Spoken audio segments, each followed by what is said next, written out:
মধ্যপ্রাচ্যে মার্কিনী দাপট আজ তলানিতে। ক্ষমতার দম্ভে এতদিন যারা বিশ্ব শাসন করেছে, আজ তাদের হার মানতে হচ্ছে তেহরানের সামনে। এতদিন ইরানি তেলের ওপর নিষেধাজ্ঞার যে হুঙ্কার হোয়াইট হাউস থেকে শোনা যেত, তা এখন শুধুই দীর্ঘশ্বাস।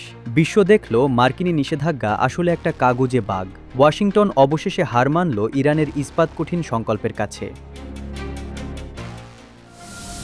খবরটি বিশ্ব রাজনীতিকে নাড়িয়ে দিয়েছে। যুক্তরাষ্ট্রের অর্থমন্ত্রী স্কট বেসেন ঘোষণা করেছেন, ইরানের তেল বিক্রির ওপর থেকে নিষেধাজ্ঞা সাময়িকভাবে ৬০ দিনের জন্য প্রত্যাহার করা হয়েছে। সুইজারল্যান্ডে দুই দেশের প্রতিনিধিদের গোপন বৈঠকের পর এই ঘোষণা এসেছে। বিশ্ব দেখল বছরের পর বছর কঠোর নিষেধাজ্ঞা দিয়েও ইরানকে মাথা নত করাতে পারেনি আমেরিকা। ট্রাম্প প্রশাসন যে অহংকার নিয়ে নিষেধাজ্ঞা আরোপ করেছিল, আজ তারাই বাধ্য হয়েছে তা প্রত্যাহার করতে। কেন এই পিছু হটা? এর পেছনের কারণ খুবই স্পষ্ট। ইরানকে আটকানো তো দূরের কথা, বরং ইরানের হাতেই বিশ্ব জ্বালানি বাজারের চাবিকাঠি। ইরানের অর্থমন্ত্রী নিজেই স্বীকার করেছেন, তেহরান যদি হরমুজ প্রণালী বন্ধ করে দেয়, তবে বিশ্ব তেলের বাজার ধসে পড়বে। তাই মার্কিন অর্থনীতিকে বাঁচাতেই বাধ্য হয়ে ট্রাম্প প্রশাসনকে এই ৬০ দিনের সাধারণ লাইসেন্স ইস্যু করতে হয়েছে।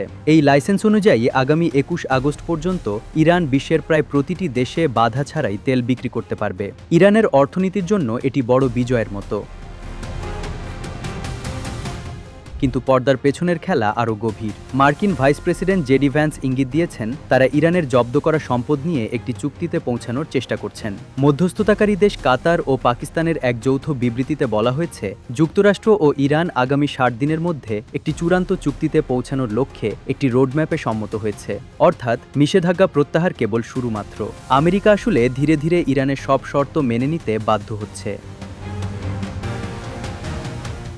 এদিকে মার্কিন ভাইস প্রেসিডেন্ট ভ্যান্স দাবি করেছেন, ইরান জব্দ করা কোনো সম্পদ সন্ত্রাসবাদে অর্থায়নে ব্যবহার করতে পারবে না। কিন্তু বাস্তবতা হলো, ইরানের এই সম্পদ দিয়ে মার্কিনী ভুট্টা ও গম কেনা হবে। অর্থাৎ আমেরিকা ইরানের টাকা দিয়ে তাদের নিজেদের কৃষকদের বাঁচানোর ফন্দি আঁটছে। আবার ইরানের প্রতিনিধিরা হুমকি দিয়েছিলেন ওয়াক আউট করার। তা সত্ত্বেও মার্কিনী কারিগরি দল সুইজারল্যান্ডে বুর্গেনস্টকে ইরানি দলের সাথে দিনরাত কাজ করছে। এটা পরিষ্কার প্রমাণ করে কে কার শর্ত মেনে চলছে।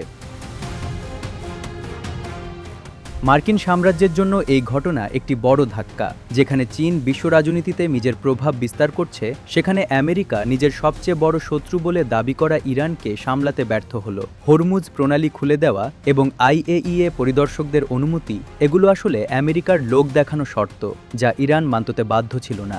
আজ যারা চীন ইরান অক্ষশক্তিকে সমর্থন করে, তাদের কাছে এই সংবাদ বিশ্ব রাজনীতিতে নতুন যুগের সূচনা হিসেবে দেখা দিচ্ছে। ৬০ দিনের রোডম্যাপ শেষে আমেরিকা কি ইরানের সামনে পুরোপুরি মাথা নত করবে, নাকি ফের কোনো ফন্দি আঁটবে?